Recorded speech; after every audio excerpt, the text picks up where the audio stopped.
আর বাবা হ্যাঁ বের হয়েছি, আর 2 মিনিট লাগবে। হ্যাঁ হ্যাঁ হ্যাঁ।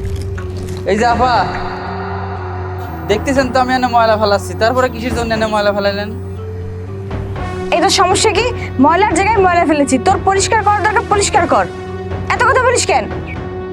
যত সব ছোট লোক কোথাকার।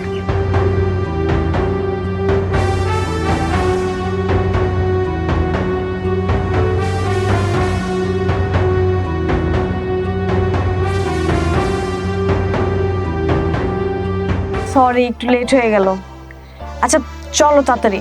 ইটস ওকে, সমস্যা নাই, চলো চাবিটা দাও। চাবি? চাবি তো তোমার কাছে। আরে কি বলো, তুমি ভুলে গেছো? তুমি না বললা যে আজকে তুমি বাইকটা চালাবা, সেজন্যই তো আমি তখন তোমার কাছে চাবিটা দিয়ে দিলাম। ও নো, চাবি তো মনে হয় আমি ময়লার সাথে ওখানেই ফেলে চলে এসেছি। আচ্ছা চলো তাড়াতাড়ি, ময়লার ওখানে গেলেই পাওয়া যাবে। হ্যাঁ চলো।